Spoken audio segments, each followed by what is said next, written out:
Good morning. This is Deepak. So, guess where I am? I'm back in my office in Carlsbad, California, at the Chopra Center for Wellbeing, and I've been away for quite a bit of time, all over the Middle East and then India and then Korea. But I've been posting every day. So glad to have you here again. Today, since I have some time, I'm going to talk to you about stress management and how you can heal your life. As you know, I've been involved in this work now for the last 35 years, and stress has become the number one epidemic of our civilization. The number one epidemic of our civilization. And it is directly or indirectly responsible for almost every chronic illness. We knew all along that stress was involved in high risk for cardiovascular illness, heart attacks, strokes, etc. But now we've come to know that it is involved in almost every epidemic of our times, the diseases of modern society, and we also know that it is responsible for drug addiction, which kills so many people every year. So I'll go into that. But first of all, what is stress? So the best way to define stress is that it's the perception of physical or psychological threat. Is stress in the world? People say I have a lot of stress in my life, my work environment is very stressful, or I'm just stressful by nature. Let's think of stress is not what happens to you, but how you perceive what happens to you. Okay, so think of stress like the waves on an ocean. And if you're a skillful surfer, then every wave is exhilaration. And if you're not prepared, then every wave is a disaster. So learning how to respond to stress is actually a skill that anyone can learn. And although I'm talking right now about stress at a later post, maybe tomorrow, I'll talk to you about the exact opposite of stress, the state of flow, and how that is so significant in giving us not only peace and joy and bringing us to a connected life with everyone on our planet and the universe itself, but how it can create peak experiences and give us an experience of what is called the deep now, where everything flows spontaneously. That'll be tomorrow. Okay, so let's first talk about what happens if you feel physically or psychologically or emotionally threatened. You're in a traffic jam and you're late for your appointment. You think you're going to miss your flight. You're looking at your financial statement and the stock market fell. You're concerned that you might have a disease. You're worried that somebody doesn't love you enough. And on. You can think of all the examples. And first of all, immediately realize that all these interpretations are in imagination. The best use of imagination is creativity, and the worst use of imagination is stress. Because if you looked at this moment right now, it's okay, right? The present moment is as is because the whole universe is as is. And there's a deep connection to your source in the present moment. But when you start to imagine things going wrong, when you are anxious about not having to deal with the situation in the future, that fear is stress. Fear is the anticipation of something going wrong in the future, pain in the future. Anger is, on the other hand, a memory of what was wrong in the past, memory of pain.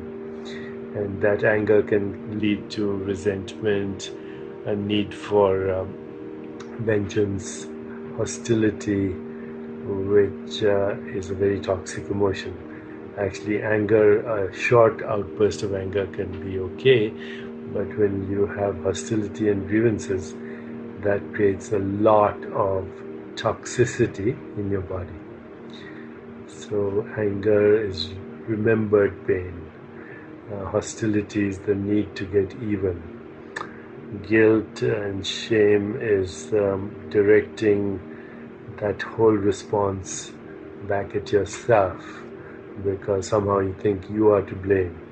And then there's depletion of energy, which happens as a result of all of the above, and that leads to depression. You can see then that fear and anger and hostility and grievances and resentment and guilt and shame and depression are actually all that occur as a result of stress. So, what happens when we are stressful? First, there are mental and psychological changes and emotional changes. So I made a list of these before I got on today. There's lack of concentration, there's confusion, there's disorientation, there's lapse of memory, there's fatigue, apathy, lethargy, lack of focus, panic attacks. You see, these are all the psychological components of and emotional components of stress. Then there are physical components of stress. People who have stress have a lot of skin eruptions, they have musculoskeletal disorders, aches and pains, fatigue, they have grinding of teeth, they may have gastrointestinal disturbances like heartburn, irritable bowel syndrome, and they may have a syndrome called leaky gut where the enzymes leak from the stomach into the circulation and digest proteins and cause inflammation in the body. I mentioned cardiovascular disorders, heart attacks and stroke, but also headaches, high blood pressure, palpitations. You can have metabolic and endocrine disorders such as metabolic syndrome, diabetes mellitus, and everything that's associated with Alzheimer's and inflammation in general, which is a risk factor for many diseases, including rheumatoid arthritis, bronchial asthma, on and on. The list is amazing. And then there can be immune dysfunction, which makes you more susceptible to cancer and other infections. And finally, there can be problems with your lungs, such as shortness of breath, etc. These are the physical manifestations of stress. And then, of course, there are behavioral changes that occur. If you're feeling so distraught emotionally, then you might resort to drug abuse or alcohol abuse. You can have restless sleep or disruption of sleep, which again causes hormonal imbalances, appetite suppression, aggression. Too much, right? The cost of stress is so much to us as individuals, to us as families, to us as communities, and then ultimately nations, and it expands to what we call war and terrorism and all kinds of turbulence in society. So I think it's time we recognize that stress is something for which we need to really be aware of and need to tackle it now and forever in our lives. So let me share one or two more things, and then I'll see how we tackle stress and move from stress management to actually healing ourselves. Here's one or two more important things, lest I forget. So people say chronic stress is bad, but what about little hassles every day? You know, like getting stuck in a traffic jam, or being late, or missing a flight, or just being irritated with your spouse, or just minor things, getting impatient with your children. Believe it or not, the minor hassles are worse than chronic stress because they accumulate. So minor stress is cumulative and can even be worse than chronic stress. Point is, they're both bad for you. And don't let anybody tell you that stress is good, it makes you more efficient. It doesn't. I've given you all the reasons why you should handle it properly.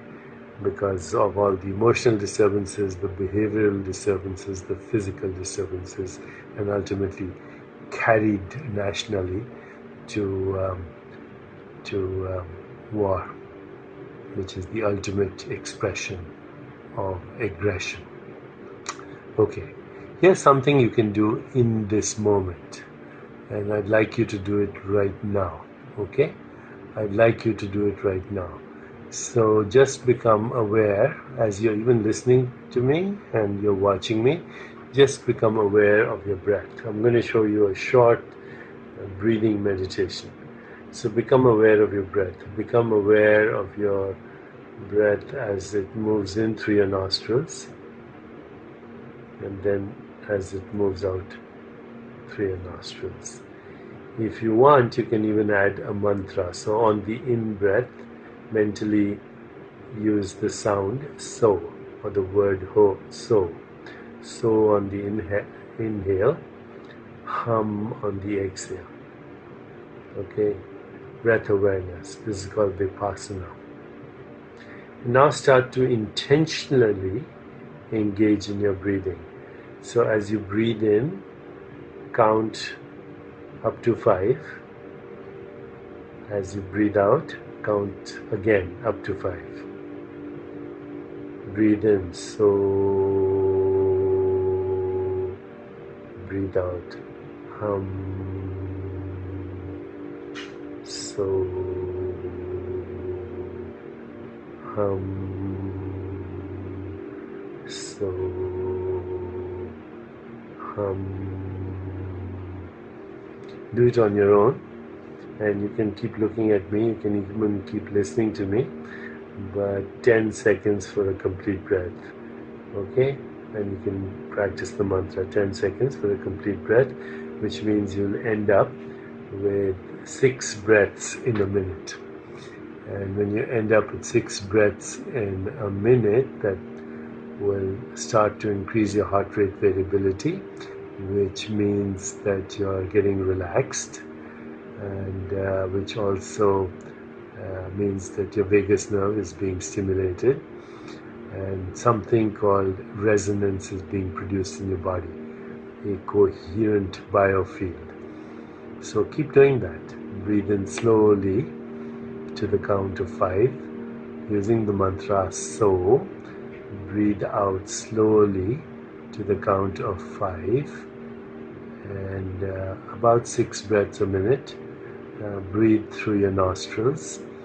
And you don't even have to close your eyes. You can just be listening to me while I'm doing this.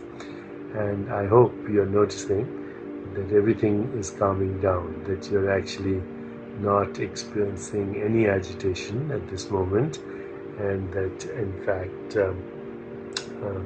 you're able to focus more on what I'm saying, and that your internal dialogue is slowly quietening down. So this is something you can do in the short term.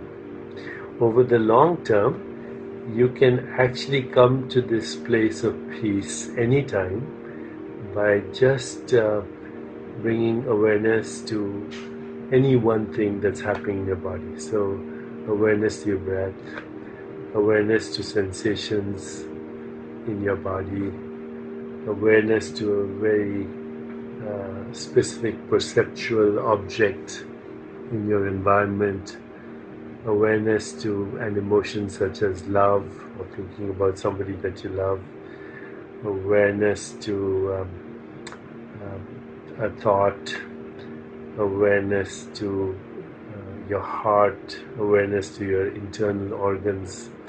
So when you bring specifically awareness to any one aspect of experience, that these days is called mindfulness.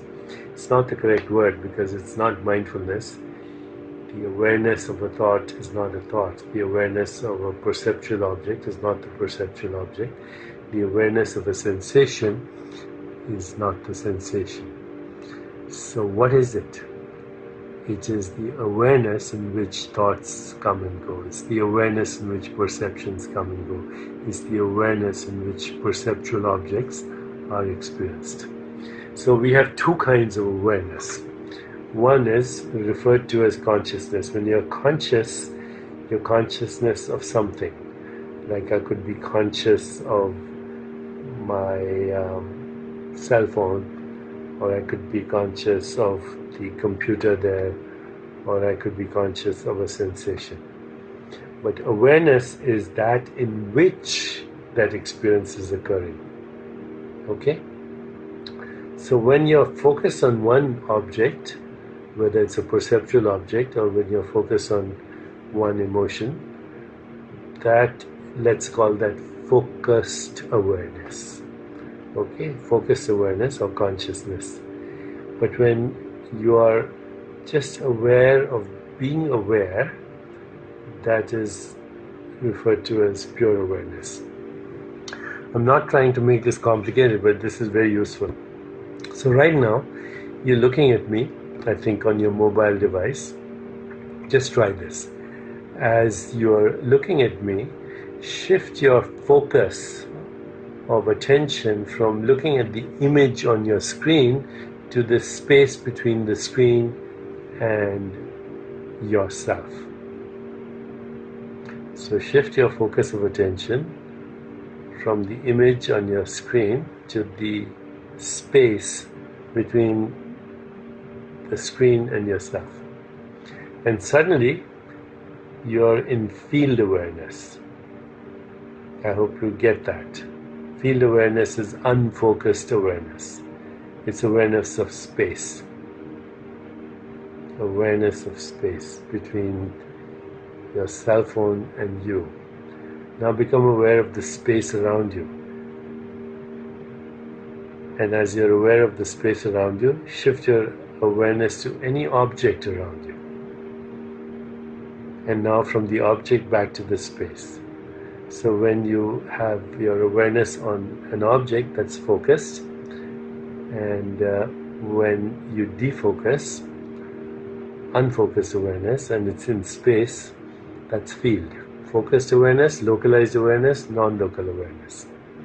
Learn to do this. Anytime you're overshadowed by an experience which distracts you, anytime you're overshadowed by an experience that overshadows you or stresses you, then step back and observe the field of awareness.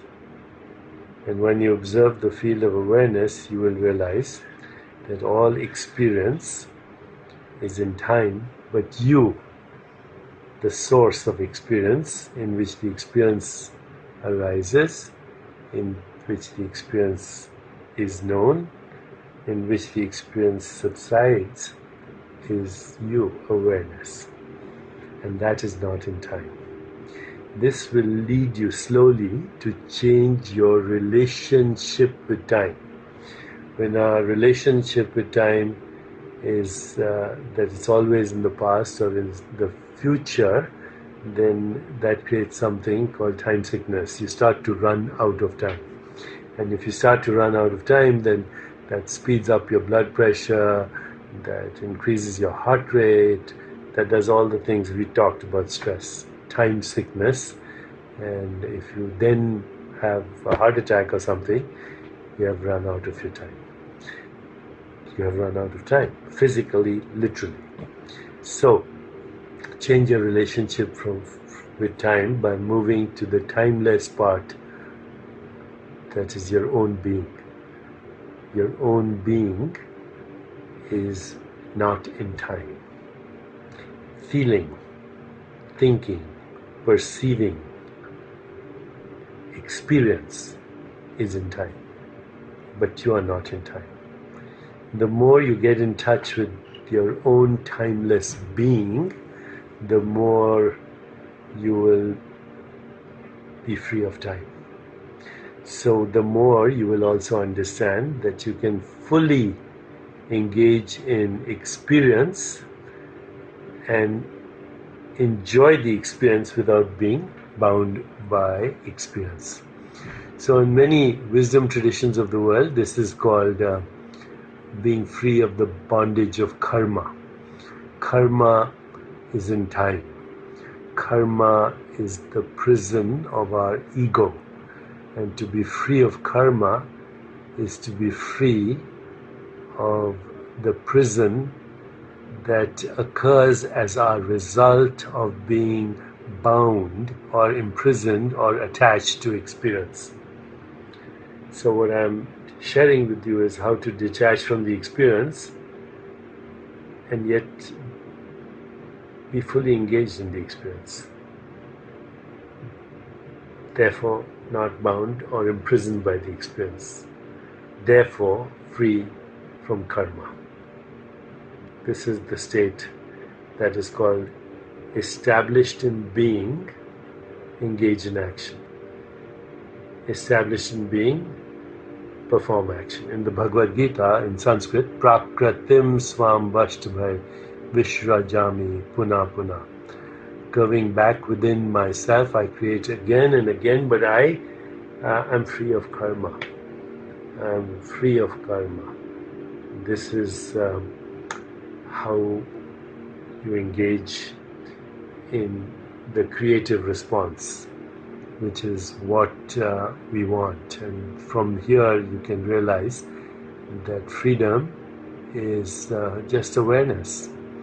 Freedom is to not be caught up in imagination, caught up in anticipation, caught up in regrets of the past, caught up in resistance. Freedom is no resistance, no anticipation, no regrets, just this moment as it is. Just this moment as it is. And then in this moment as it is, in touch with being, you will have what is called spontaneous right action. You will have spontaneous right choice making. You will also have spontaneous fulfillment of desire through the support of the laws of nature.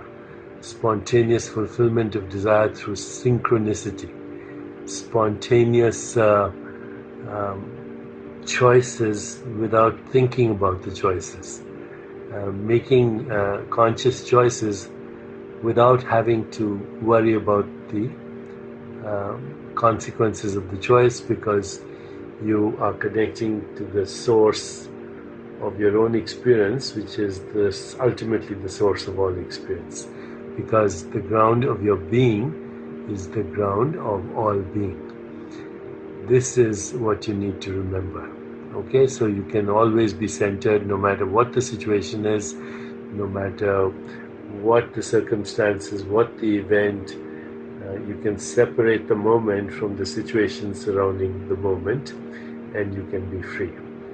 If you get rid of this response, which is both the reactive response and the restless response of our world, then you will begin to tap into intuition. You will begin to tap into creativity. You will begin to tap into higher consciousness, and you will tap into ultimately the archetypal imagination which comes from the spiritual experiences of our collective consciousness. So beyond the fight-flight response, beyond the reactive response, beyond these primitive responses, is to have centered awareness. And then from centered awareness, you move into intuition. Intuition is a form of intelligence that is contextual, that is relational, that is holistic, that doesn't have a win-lose orientation, that goes beyond cause-effect, that taps into the conversation of the cosmos. Somebody says, can you speak on dharma? How is it different from karma? Karma is the consequences of our actions. Dharma is being aligned with the elements and forces of the universe, where your job, your career, and your higher calling is in alignment. Is it yoga? Is it yoga best to help the mind relax from daily stress and more deep stress? Well, there's so many kinds of yoga. What I've been teaching right now, this morning, is called Dhyan Yoga, Raja Yoga, the Royal Yoga, the yoga of meditation, of reflection, of transcendence. And then there's, of course, Hatha Yoga, which is all the asanas. There's Karma Yoga, there is Jnana Yoga, which is yoga of knowledge, and so on. Okay, somebody is asking about gratitude. Yes, gratitude is a very healthy emotion, because when you're experiencing gratitude, then you can't have hostility or anger. And when you don't have hostility or anger, your whole body relaxes and lots of things happen. Inflammatory markers go down and many other healthy things happen. Even gene expression changes. So now people are asking about today's the law of detachment. Yes, what is the law of detachment? If you really want anything in the physical universe, you have to learn to detach from it. And then you have it. And you let go and you flow, and then you have what you want. Could our universe be a quartz-like or quantum component of something even bigger? Our universe could be a simulation of our own consciousness. So what we observe is not what is. Consciousness is fundamental reality, and perceptual experiences are determined by self-interaction. So our universe is a projection of personal and collective human consciousness, and every species, of course, has their own experience of the universe. Okay, anything else before I let you go today? And I promise that I'm going to talk about the state of flow in my next podcast, which will be tomorrow at this time, 9 o'clock tomorrow morning. I can talk about the state of flow. I'll answer a few more questions. Can stress be genetic? Yes, there could be a genetic component which is epigenetically inherited, which means that there are marks on your genes that trigger responses to situations, circumstances, and events. We know about this from animals. So if an animal has been given even mild electrical shocks and exposed to a pleasant smell, then the next generation will be afraid of that smell, even though it has never experienced that smell. So the stress of ancestors can influence you and your predisposition to stress. But that doesn't mean that you're hardwired for it. There is some tendency for it, but once you become aware of this, then you can practice the techniques. Now, today I only spoke of the techniques in the moment.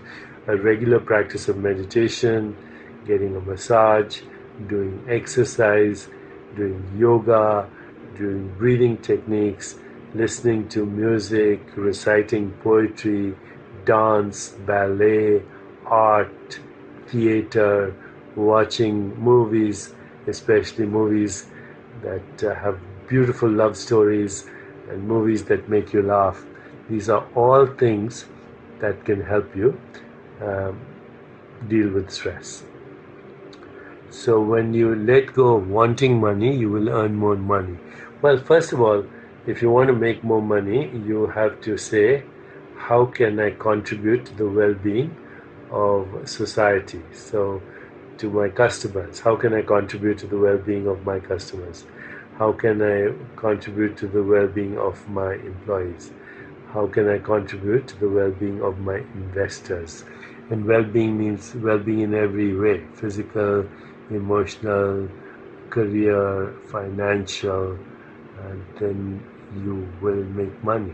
Money is just a symbol of what we give importance to. And if you give importance to the important things in your life, the important values in your life, then you should not have any problem creating abundance in your life. How can one practice being in the present moment when one works in stressful environments like the hospital and ICU? This is a very good point because I'm a doctor. I used to work in ICUs and stressful environments, and basically it is not the stress that is in the environment, is the quality you give to what's happening in that moment. And if you're totally focused in what is required in the moment and centered in yourself, you'll be much more efficient, and in fact you will create a more peaceful environment even in the ICU. Okay, how can I serve, how can I help? Those are the two mantras you should hold on to, and that will help you tackle stress as well. Okay, my friends, I think I'm more or less done for today, and I'll be back tomorrow at 9 a.m. Pacific Coast Time, which is 12 noon East Coast Time, and when you're anywhere else in the rest of the world, then you can calculate. And I'd love to engage with you more and more on these questions, but tomorrow let's discuss the state of flow, peak experiences, and even spiritual experiences, and what could be the neuroscience behind that. Okay, thank you. I'm saying goodbye for today from the Chopra Center in Carlsbad, California. Bye bye. Good luck, God bless, and take care.